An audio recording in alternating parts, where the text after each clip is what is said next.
Hi, hello everyone. இன்னைக்கு topic பார்த்தீங்கன்னா social learning theory. So இதை ஷார்ட்டாக சொல்லணும்னா இப்போ நம்ம ஒரு காலேஜ் போகிறோம்னா நம்மளுக்கு வேறுமே ரூல்ஸ் அண்ட் ரெகுலேஷன்ஸ் பெருசாக சொல்லிக் கொடுக்க மாட்டாங்க. பட் நம்மளை சீனியர்ஸை நம்ம வாட்ச் பண்ணுறோம். அவங்க எப்படிலாம் பிஹேவ் பண்ணுறாங்க, எப்படிலாம் மற்ற ஸ்டாஃப்ஸை ரெஸ்பெக்ட் பண்ணுறாங்க, அண்ட் எப்படி அவங்க இந்த இன்டர்வல்ஸும் சரி மற்ற எல்லா விஷயமே எப்படி ஃபாலோ பண்ணுறாங்கன்றத பார்த்து நம்ம கற்றுப்போம். ஸோ சேம் டிட்டோ அதே தான் ஒரு ஆஃபீஸில் நீங்கள் வேலைக்கு போகிறீங்கனாலும் உங்களுக்கு முன்னாடி சீனியர்ஸ் ஒர்க் பண்ணிட்டு இருப்பாங்க இல்லையா. ஸோ அவங்க உங்களை கைட் பண்ணுவாங்க. அண்ட் அவங்க நடந்துக்கிறத பார்த்து நம்மளுமே நிறைய இமிட்டேட் பண்ணுவோம். அதுலேருந்து நிறைய லேர்ன் பண்ணிப்போம் இல்லையா. ஸோ அதான் சோஷியல், நம்மளை சுற்றி இருக்கக்கூடிய இந்த சோஷியலை பார்த்து நம்ம லேர்ன் பண்ணிக்கிறதா இந்த theory. So before going to this video, நீங்கள் பிபிஏ, பிகாம், எம்பிஏ, எம்காம் அந்த மாதிரி படிச்சுட்டு இருக்கீங்கன்னா உங்களுக்கு எந்த டாபிக்ஸில் டவுட் இருக்கோ மறக்காமல் அது நீங்கள் கமெண்ட் பாக்ஸில் கமெண்ட் பண்ணிங்கன்னா அது ரெலவெண்ட்டான வீடியோவை நான் சீக்கிரமாகவே போடுவேன், இன் தமிழ்லேயே போடுவேன். ஸோ வாங்க வீடியோக்குள்ளே போயிடலாம். ஸோ இப்போ பார்த்தீங்கன்னா, to employees learn more by வாட்சிங் த சீனியர்ஸ். நான் ஆல்ரெடி சொன்ன மாதிரி இப்போ எம்ப்ளாயாக போகிறவங்க எப்படி நிறைய விஷயத்த லேர்ன் பண்ணிப்பாங்கன்னா அவங்களோட சீனியர்ஸை பார்த்து தான்.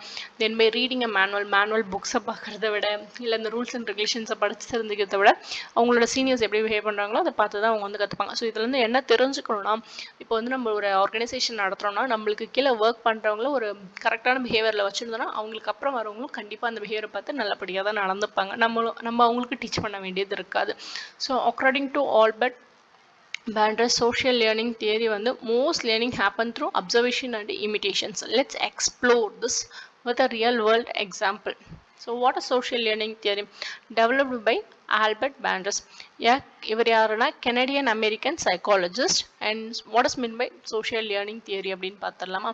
It's state that people learn behavior, skills and attitude by observing others and modelling their activities. நம்மளே கூட பார்த்தோம்னா நம்ம வீட்டில் இருக்க ரெண்டு பேரும் தம்பி ஒரு தங்கச்சி இருக்காங்கன்னு வச்சுக்கலாம்.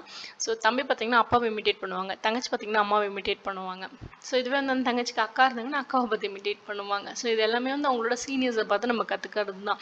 ஸோ இப்போ நானுமே எடுத்துக்கிட்டிங்கன்னா எனக்கு ஒரு சில யூடியூபர்ஸோட வீடியோ பார்த்துமே நான் இப்படி பண்ணால் நல்லாயிருக்குமே அப்படின்னு சொல்லிட்டு கொண்டுட்டு வருவேன். நெக்ஸ்ட் பார்த்தீங்கன்னா combines behaviour and cognitive aspects of learning. So இதுவுமே ஒரு லேர்னிங் ஆஸ்பெக்ட் தேரி தானே. ஸோ நெக்ஸ்ட் பார்த்தீங்கன்னா key concepts of observational learning. So peoples learned by வாட்சிங் ரோல் மாடல்ஸ். ஸோ இப்போ இப்போ இருக்க ஆக்டர்ஸை பார்த்தாலும் நிறைய பேர் ரோல் மாடல் ஆகி நிறைய பேர் நிறைய ஹெல்ப்ஸ்லாம் பண்ணிகிட்ருக்காங்க. ஸோ அதான் ரோல் மாடல்னால் ஒருத்தவங்களோட நல்ல கேரக்டரிஸ்டிக், நல்ல கேரக்டர், நல்ல ஸ்கில்ஸை பார்த்து மோட்டிவேட் ஆகி நம்மளும் அதை மாதிரி பண்ணுறது தான். ஸோ வாட்சிங் a role models, parents, teachers, leaders. So 4 steps of observational learning. First பார்த்தீங்கன்னா attention. So focus on the behaviour of the role model. So நம்ம நல்லா கவனிக்கணும். இப்போ நான் ஒருத்தவங்களை ரோல் மாடலாக எடுத்திருக்கேன்னும் பொழுது அவங்கள நல்லா ஃபோக்கஸ்